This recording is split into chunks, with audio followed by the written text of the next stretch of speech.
Well, here we are at another Friday, Tim. I was thinking, you know how I love to collect quotes and quips and that sort of thing. And hmm I came across one this week that I think, and I'm smiling because I think it sets off our podcast, kind of how we intend to be, those humble but dedicated project managers. And someone said, a wise person learns from his or her mistakes, but a wiser person learns from another person's mistakes. So Yes. I'm offering to our audience that as they watch and learn from us, we will share the mistakes we have made, as well as some of the things that have worked for us, I think, in these podcasts. So I love that. I had to share that with you and I had to share that with our audience today. That's so true. And that's one of the reasons why we don't hide mistakes. This is not a job of egos. This is not a job of counting, how many times we did correct and how better we are than others. It's actually figuring out how to keep the game going so we can stay relevant as good project managers and we can actually keep the reputation of project management itself fairly up there. So yeah, I agree totally with you. I've never had that great of an ego. My ego was dashed early. I started off when I was about 12 years old, and I've talked to you about this when I was in the arts and I was up on stage. Now this is actually relevant to today's topic, which is supporting virtual teams, but it also talks about mistakes, and I learned that if you make a mistake, you don't break character and you don't break the flow of the experience with the audience. And so I've taken that to, you know, our online shows like we're doing now, but also with my classes and with my work with other people. For example, I started teaching remotely in 2004. We used WebEx back in 2004. Do you remember what WebEx was like back then? Not so much WebEx. I think we used a different platform, the companies that I supported. Trying to think of the name of it now. Yeah, they may have called it Citrix or something. Citrix had a big framework with business intelligence, and it had some communications in it too. Yeah, But yeah, what comes around, I mean, it just keeps getting better and better. I think yeah, you're, and boy, it was clunky. yeah, I just looked at it as a remote trainer back in 2004, and I said, "This is a miracle." I was teaching 50 people in a class back then, and it was easy. And the thing was, I found out that people would stay awake in other parts of the planet if I had conversations with them. So I had to learn real quickly how to have one-to-one relationships through communications with up to 50 people at a time. How do I engage them? How do I actually support them? And how do I give them the information they need from what I promised? And so, yeah, I made lots of mistakes here. And this remote experience in training helped me because in 2007, my consulting organization disbanded and we were sent into other organizations. I was lucky. Most of my friends took the out and they bought out of their employment and they went other places. But I found a job in marketing and I had a home there for 5.5 more years. But go ahead. I was going to say, so your sort of your foray into this engagement process was years ago when tools were clunky, but I'm kind of curious, and I think you mentioned it too, that we're going to be talking about things like remote teams and virtual teams and engagement.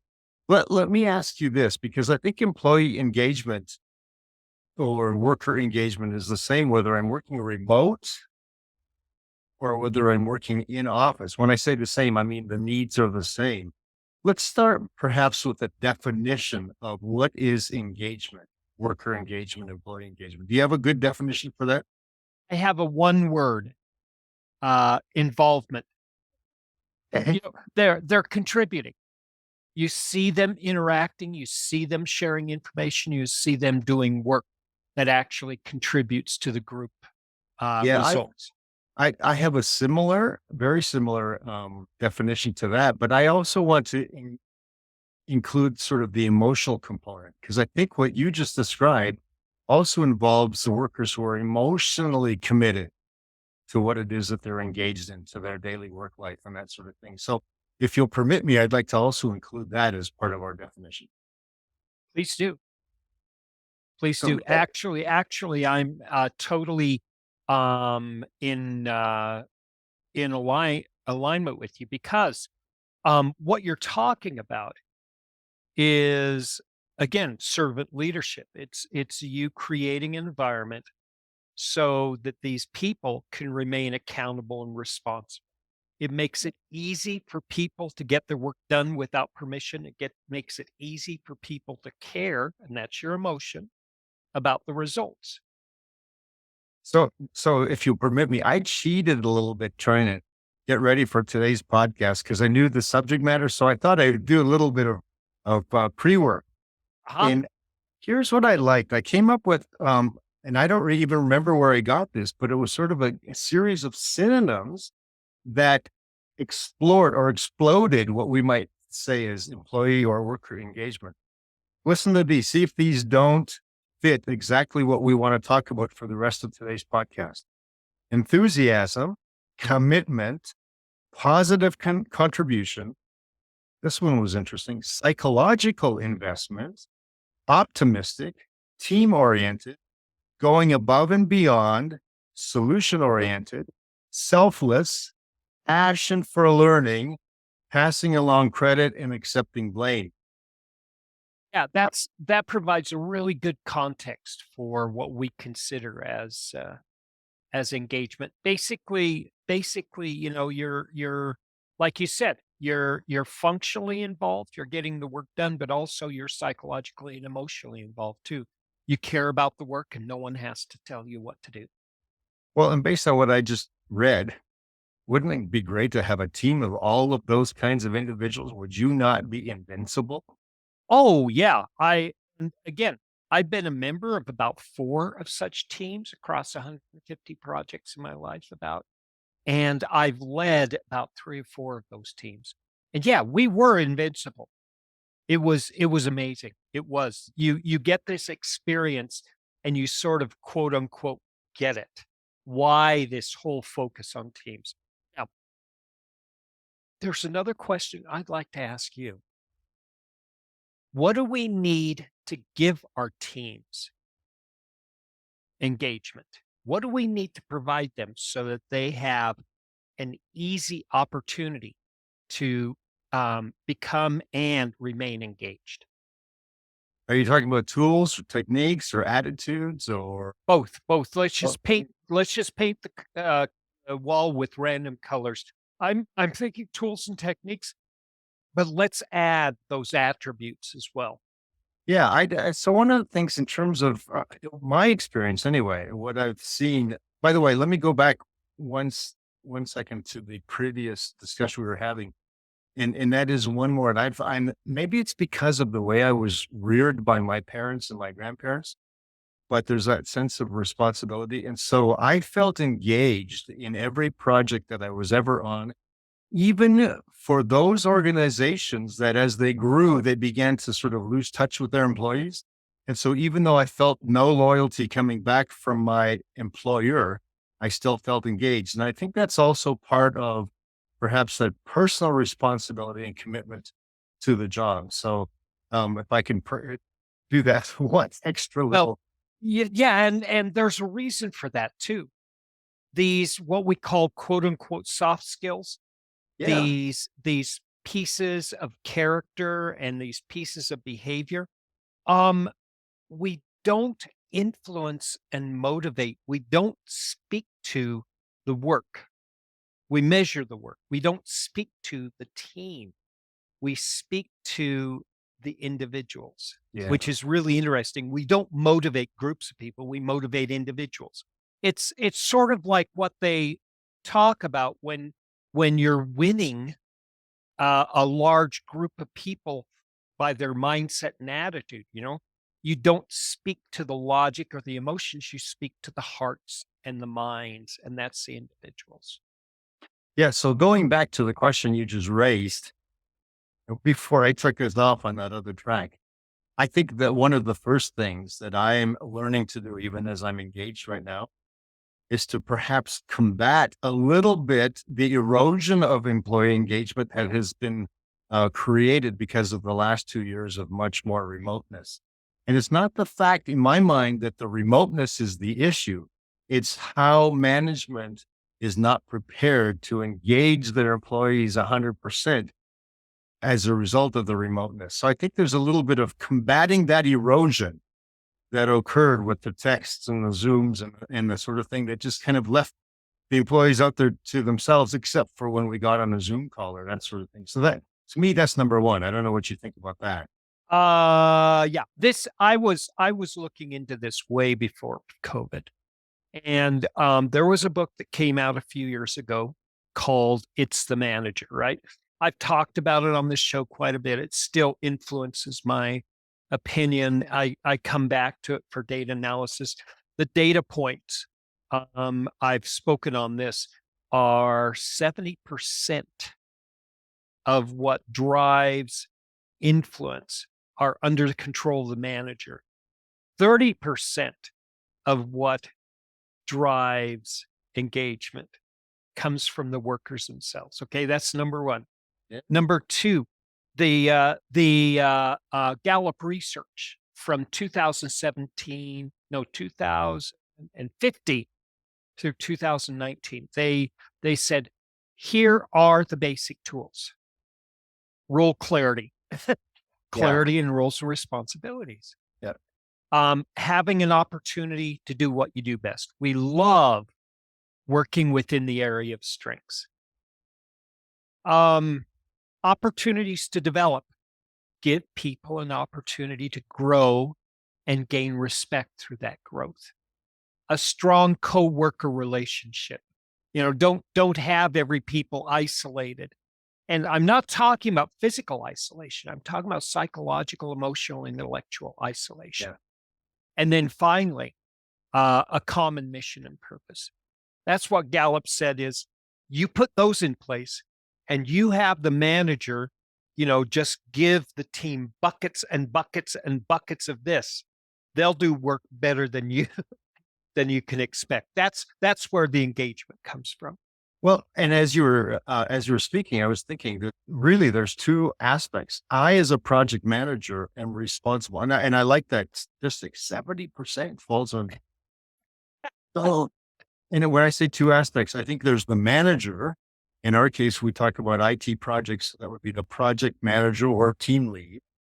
But I think there's also the organizational approach. I think there's organizational pieces that it can also be put into place, even from an HR perspective, that can help that engagement.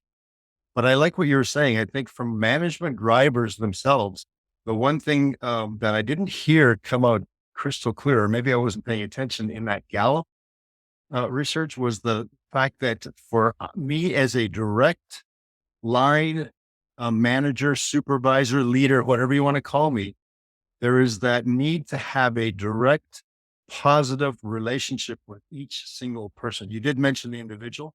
With each individual, that positive relationship, such that we do give them opportunity for growth. Opportunity for growth comes a lot from feedback, and it's a continuous feedback. It's not just annual employee appraisal. Single Yeah. feedback, right? Yeah, right. So, you bring up a good point. Let's say you have 200 team members. How do you have an individual relationship with 200 people? Yeah, typically in those situations, you don't. And by the way, I have been in those situations, but I have those 200 are not one team. They are broken up into several teams. And so my relationship, my tight relationship is with the team leads. Right. And we'll try to foster their ability to have positive relationships with their teams to the way I foster them or the way I coach them or mentor them. Exactly. It's the delegation. And as work gets more complicated, and gets well, just larger, you have to delegate this type of stuff. Yeah. By the way, I mentioned some very practical drivers, one of which is just have the tools in place. There's nothing more disconcerting to an employee who wants to come in, get engaged, show themselves, show their stuff. And you won't have your laptop for 2 weeks. It's on back order and it's going to take a while to harden it.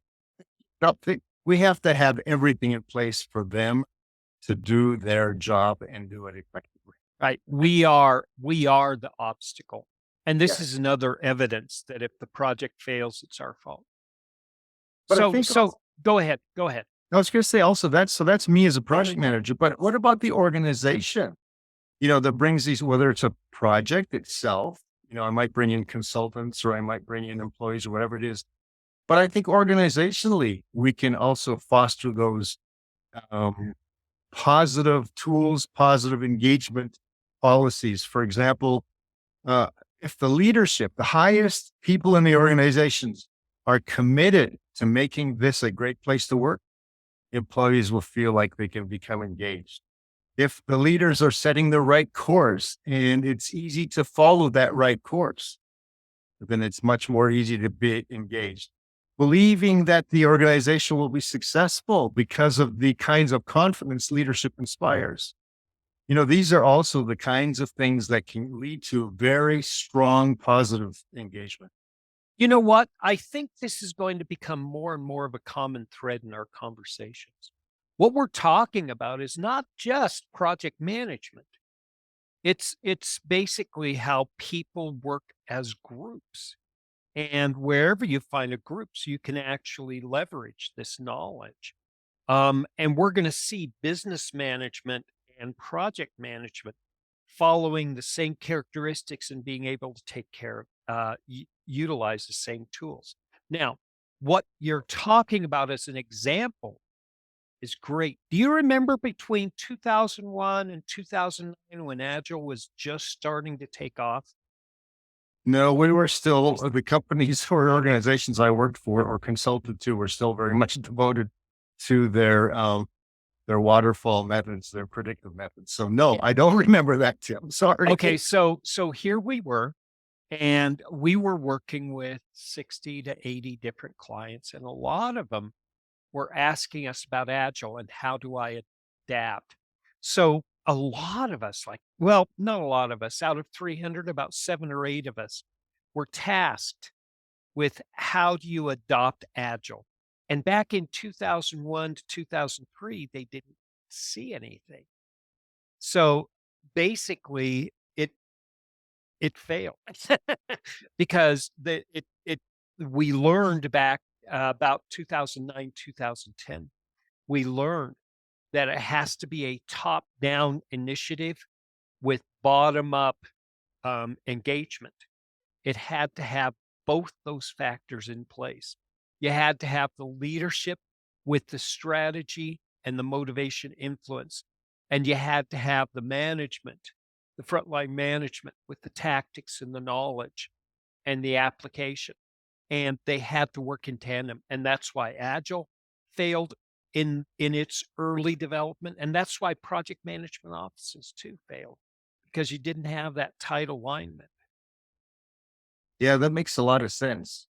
And I was wondering what the turning point was where people suddenly caught on.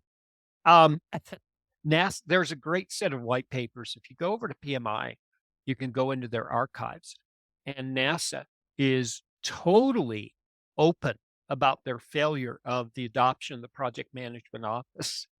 They failed 4 or 5 times until they started getting it.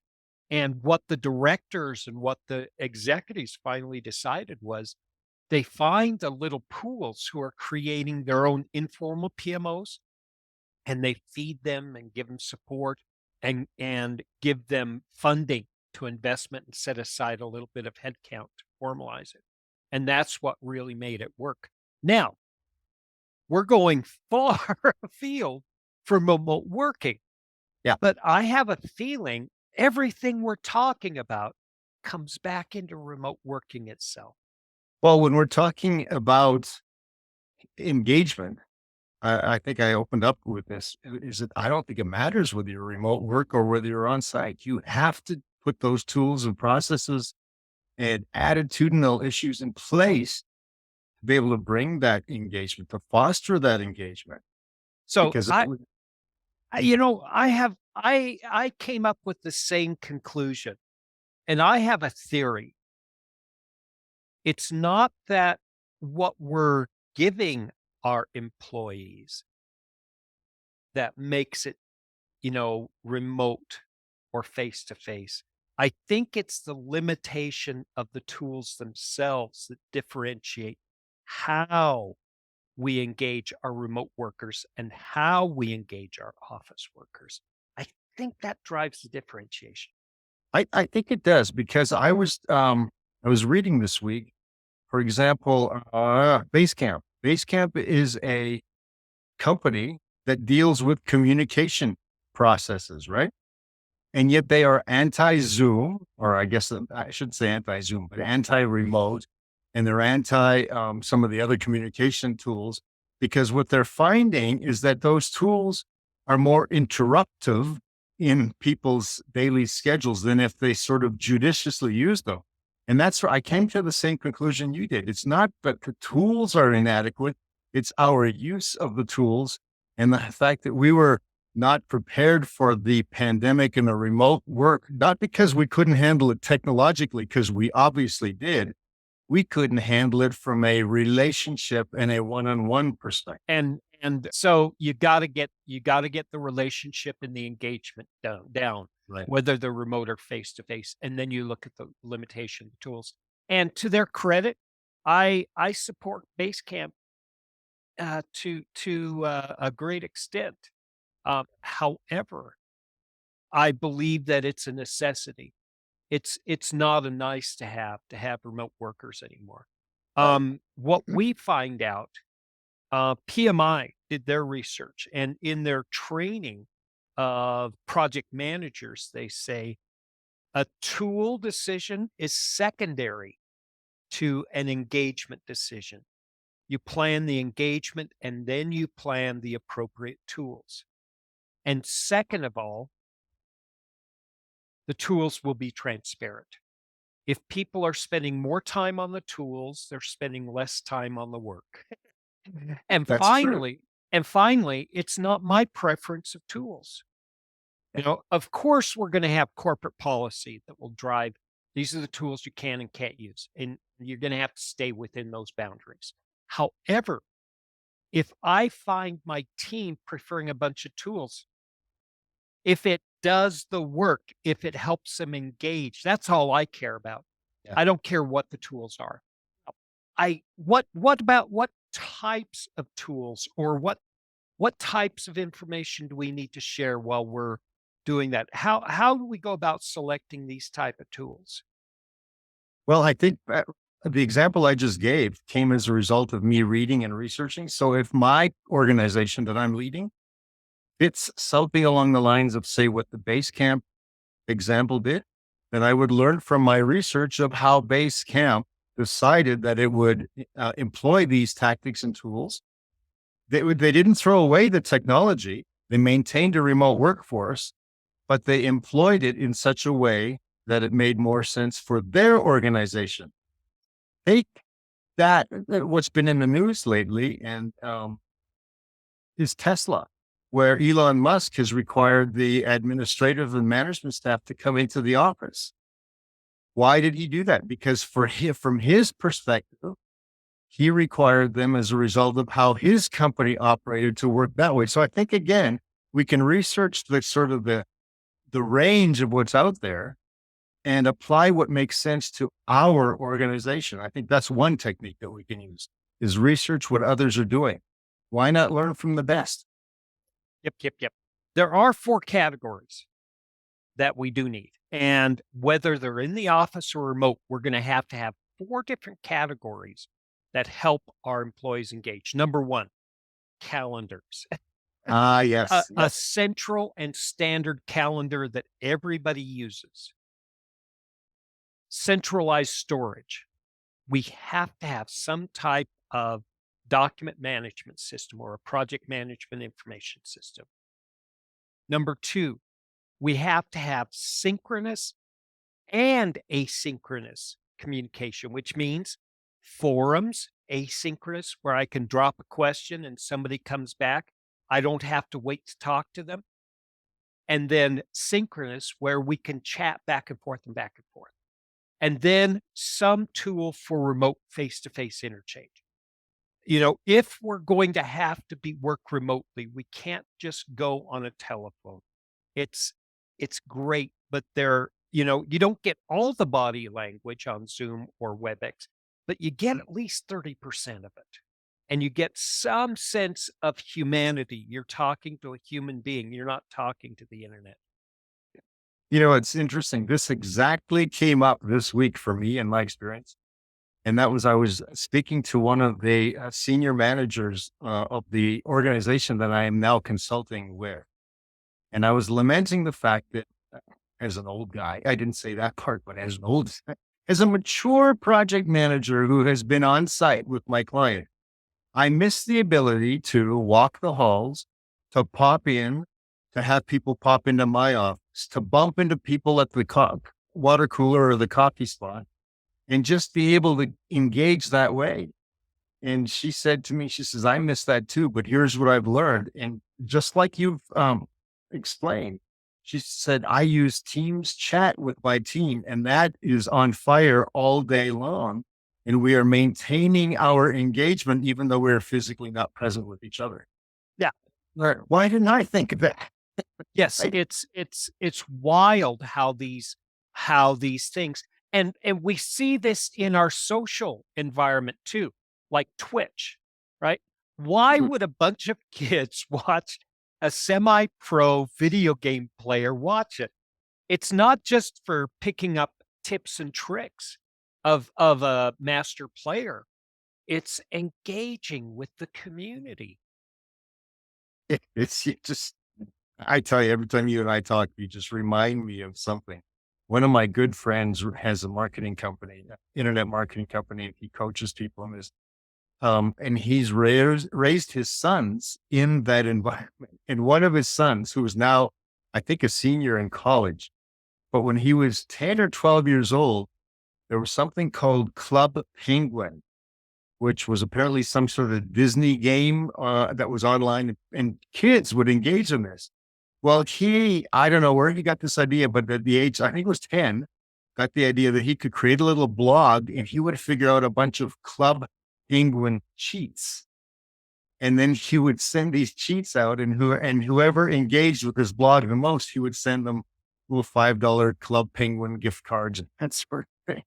And as he was engaging in this way, now they were living in California. They were on vacation as a family in New York, and they were sitting at a restaurant for breakfast. And he and his brothers were talking about the latest Club Penguin hack. And someone called him by his one of his brothers called him by his Club Penguin handle. And and his parents were watching this kind of they couldn't figure out what all this was about. And my friend happened to look over, and as they called this young man, this 10-year-old, as his brother called him by his Club Penguin handle, he noticed a kid at the next table over swivel his head. Right? And the kid got enough courage that came over and said, "Are you?" And he named the handle. Here he had engaged with someone over the years as young children, and they run into each other in a restaurant. Talk So about engagement. you know what? You know what this teaches us? This is not about technology that we're talking about here. This is human behavior. This is something that's baked into our DNA, our physical infrastructure, our emotional, intellectual, and psychological landscape. Absolutely. And, you and I have talked many times. I think also one of the ways of instilling engagement, I want you to kind of elaborate on this, is the whole team charter. Yes, indeedy. This is the beautiful thing. Let's talk about the mechanics of a charter. So you have a team charter when you're trying to establish culture, right? The unwritten rules and laws, ground rules and norms. And this says this is how we're going to behave. This is how we're going to treat each other. This is how we're going to do our values. Now, in the PM training, they say this is tantamount. You talk about this, you get this in place way before you start talking about work.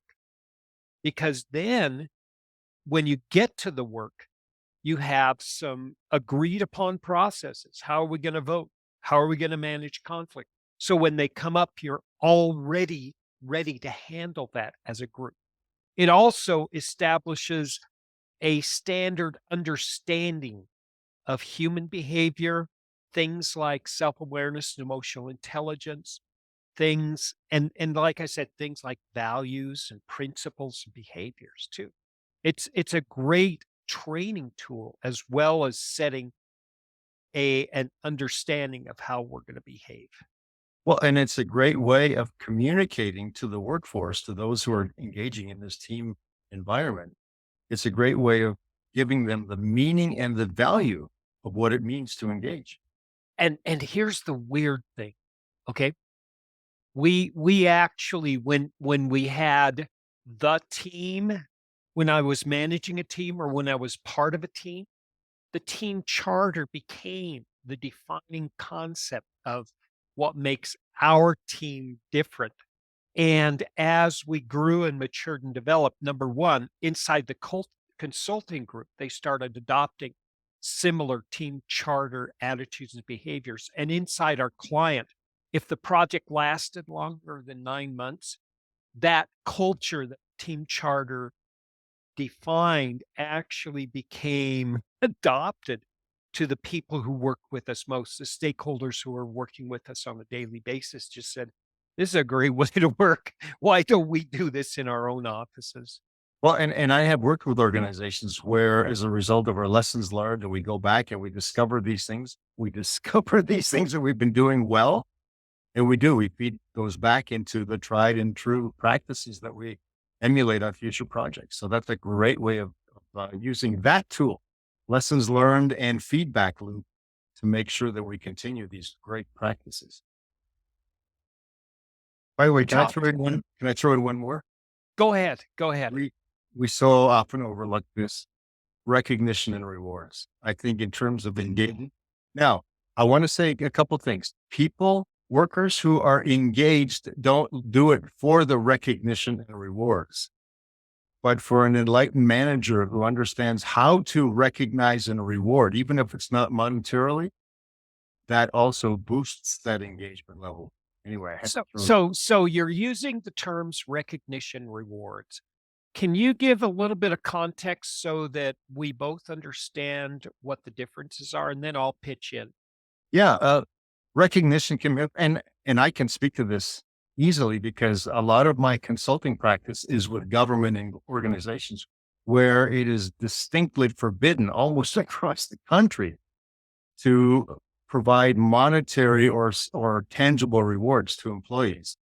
And so a lot of times the recognition part is what we need to do. And recognition may be a certificate that they can proudly, and I've seen people put their certificates, for employee of the month or whatever it is on their wall, because that is a recognition that they've done something well.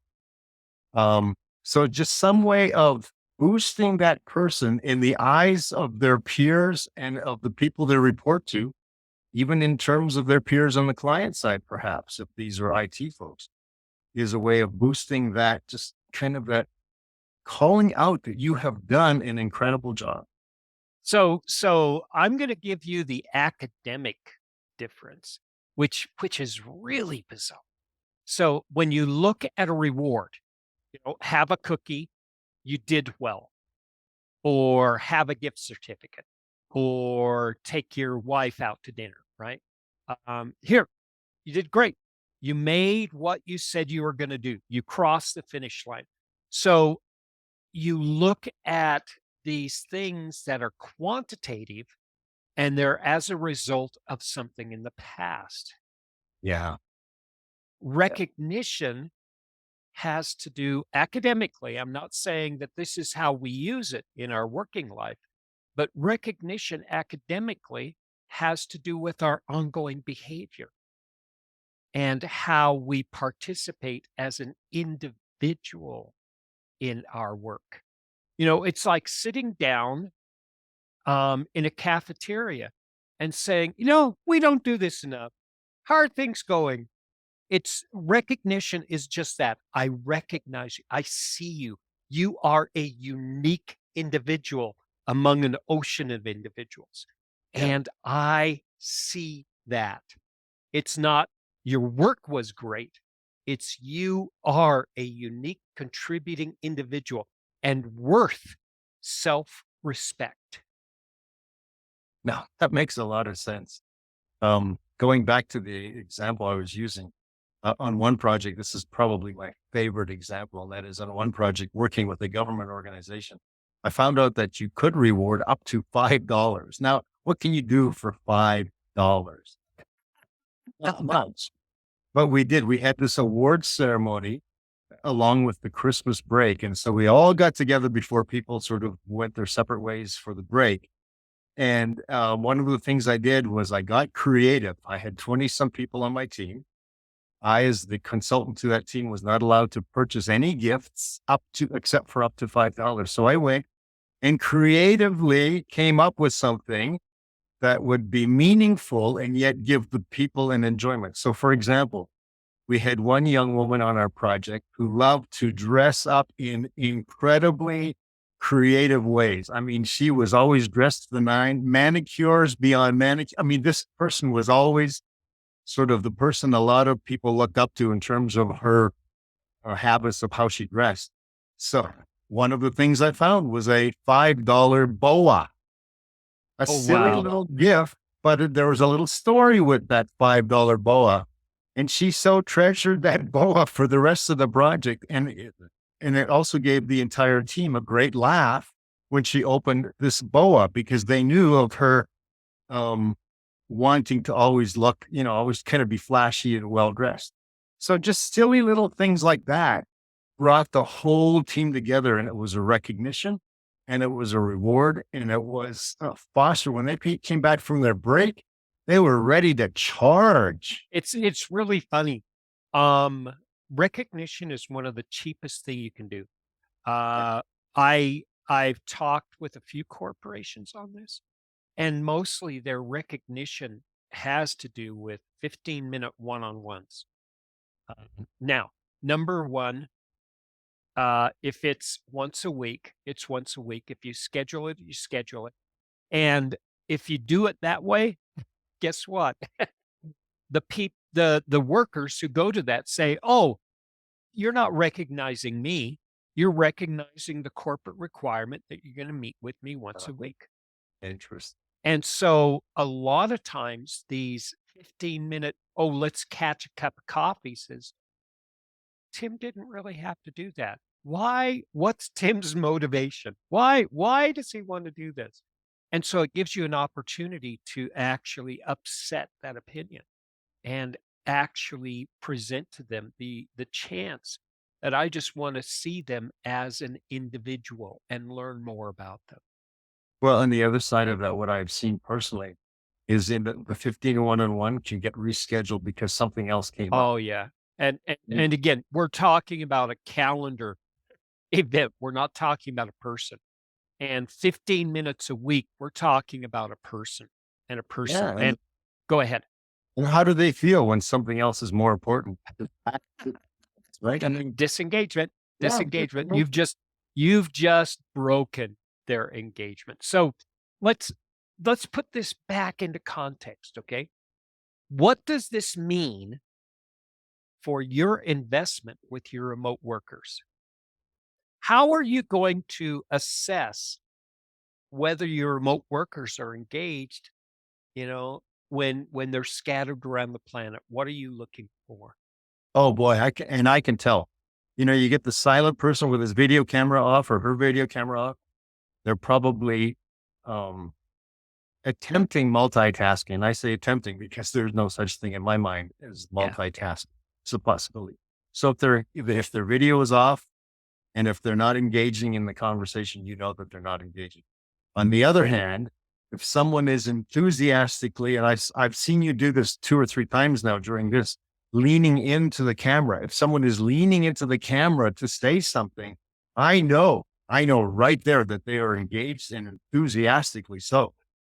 I remember a board meeting that I was a healthcare client, and I remember a guy who 1 second was sitting back in his chair, and all of a sudden he was standing on top of the table saying, "See, see, see, see, see. Yeah, I know what you're saying."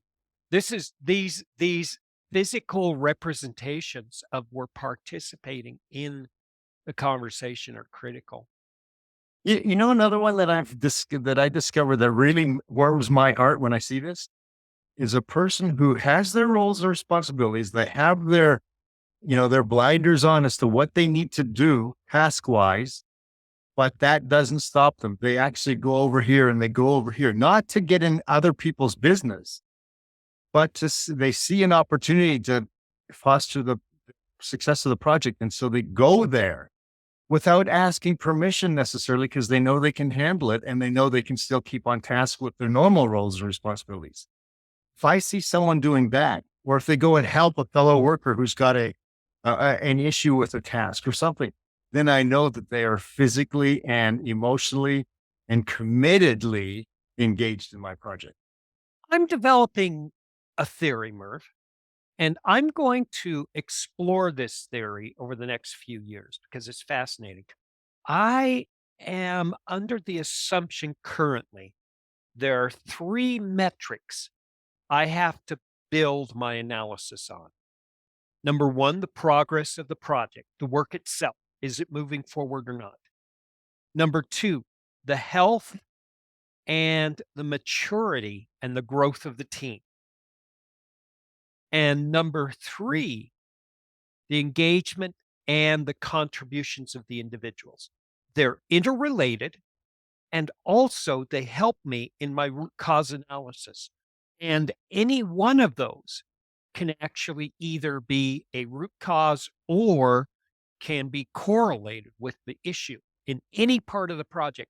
And since we're talking about remote workers and engagement, sure, we can look at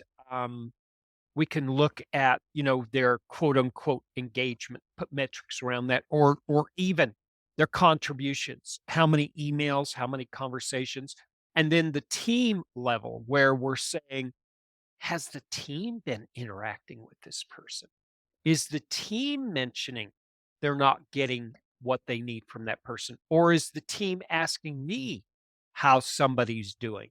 And these are the data points that I collect to look at individual engagement. I think those three sets of indicators will help me pretty much in analyzing any issue on the project.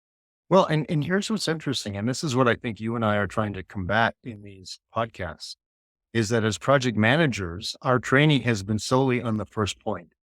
Right. Is the schedule being met? And was the quality of the work product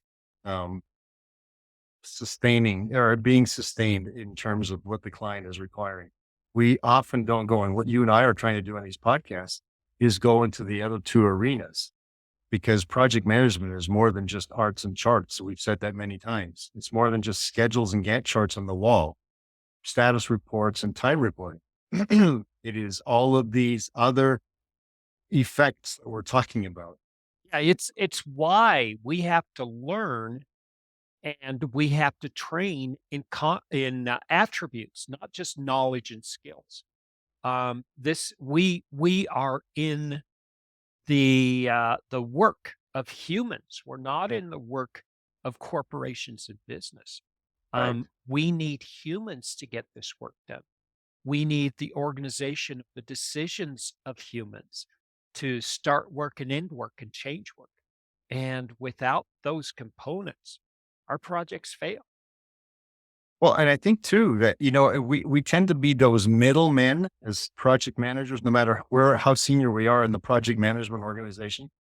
We tend to be those middlemen who are the responsible for making sure that the project succeeds, as you mentioned, through those people. But I think there's something more we can do as project managers, and that is take our learnings and our successes and feed it back into the corporate organization so that it becomes part of what the corporation does, not just me as an individual project manager to be able to foster and boost those projects to success. You're talking about training up and Yes, sideways, not just training down. very much That's so. beautiful. That's Yeah, beautiful. I look for opportunities there. You and I call it advisement. we do. Yeah. But how often, I mean, so often the corporate structure, and I used to work in corporate, so I understand this, is kind of solidified, is kind of petrified in some cases. And any new idea is kind of met with resistance or, 40 years of analysis. And it'd be wonderful to be able to work for an organization that is receptive of those kinds of new ideas and try them out in different things. Just because it succeeded on your project one time doesn't mean it's a great thing to do. You may have been lucky, but why not try it over here and see if it works over here? Yeah, exactly. And tech, the explosive growth tech industry, I think, was due to a lot of the adoption of that early. So wrapping this up, let's talk about how I, as an emerging project manager, schedule your assessment and sure engagement. How often do I need to talk to my remote workers and my office workers? And also, how do I set up these specific indicators that tell me people are engaged or disengaged? Boy, that has Isn't an that? infinite number of answers. But if I'm a new project manager, well, even if I'm a fairly well experienced project manager with a new team, one of the things that I like to do is explore each of my team members' needs. And when I say explore, this is part of that assessment that you were asking about. When I say explore their needs, I have worked with people who would just say, leave me alone, let me do my work. They don't mean leave me alone forever. They just mean if you touch base with me once or twice a week, I'm fine, but I will make sure that I get my stuff done. You get another person on the other end of the spectrum who will say, man, if you can talk to me 5, 6 times a day, I love to be social. I'll still get my work done, but I really want to know what's making you tick. And so, we sometimes you're blessed with 40 or 50 people on your team, and each one of those has different needs and different work responsibilities and different work approaches to work. So I think the first step answering your question, Tim, is to get to know each individual on my team. Yeah, understand the individual needs and understand how you can actually fill those needs. With remote workers, it's what are their needs first, and then what are the tools they need to fulfill those. And then once they figure out that, oh, this gets me to actually have access to any problem solver in my group if the issue is critical enough. And they're like, wow, I'm now invincible as an individual. And you can't teach your team that. It's sort of, like we said, it's a team charter thing. It's part of the culture. And people have to explore this and practice it and play with it a little bit before they really understand the value. Yeah, I just as a practical example, I'm advising a project now, a government department. It's a scaled agile project. And one of the things that we had initiated early on was a daily stand up, 15 minutes, 20 minutes, 30 minutes if needed, in order to understand. And because we're remote, some people do go into the office, but some of us live halfway across the country from the project site. And they got a new PMO manager who decided, having sat in on some of these meetings, who decided for herself that there wasn't enough information being passed. So she just put out an immediate cancellation of all these meetings. So what did I do? I called her up. I said, can we have a conversation? And I explained to her that it's not necessarily the task ownership, the task orientation, the schedule, all that kind of stuff. I said, there's a Right. lot of information that gets passed back and forth between people, just even in terms of life events that are going on. But the fact that we could get together for 15, 20 minutes every morning kept us alive and cohesive as a team. And so we did reinstate those meetings. Excellent, excellent. And yeah, it's basically establishing some fundamentals and then practicing with these different tools and validating, not just validating in your own head, but validating as a group. Oh, this is what this is good for. This is how we can do it. And that's where you get this whole light bulb going on saying, Teams is great for this. And it doesn't just solve this problem, it solves all these other little problems together. Oh, absolutely. One of the other things that I think that how I would advise a young project manager in this issue is, first of all, I would seek employment with an organization that is committed to making these sorts of things happen, that is committed to making sure that their employees are more successful. Because if I have that head start with an organization that already recognizes this, then I can practice some of the things that you and I have talked about in this session and just see if I can make them work on my projects. But I've already got the backing of my leadership. So Right. that's another thing I would do is just seek Yeah. out. Yeah. And regretfully, a lot of my students right now, 2/3 of my students easily, if not more, 5, 6, maybe even, don't have the management, either their direct management or executive management, who really have been formally trained in this stuff or have been presented this stuff. So, as project managers, we may just relegate a lot of our experiments and practice to within the confines of the projects and allow the project success to actually, teach the rest of the organization or the company.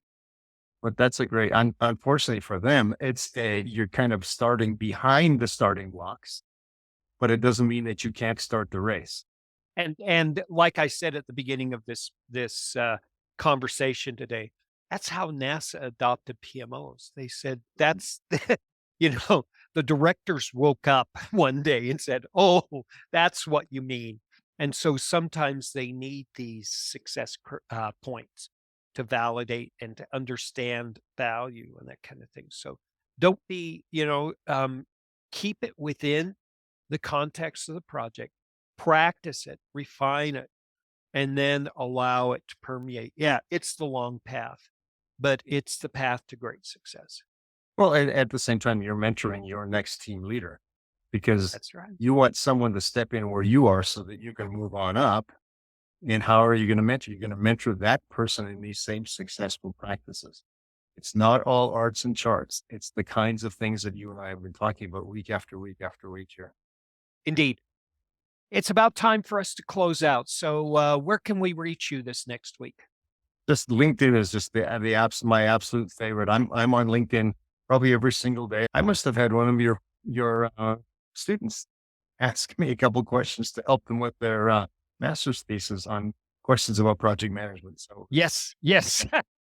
Isn't it wild? I tell you, social media, I see it as an issue right now, but if used appropriately, it can be very powerful. yeah, quit wasting your time on TikTok and get on LinkedIn and read. Very good. But Thank you again, Merv. And thanks for everybody who's checking in on us on a weekly basis. If you have questions, add them to the comments and we'll add them to our show list. If you're further curious, let's continue the conversation. We'll see where it leads. perfect. Until next week.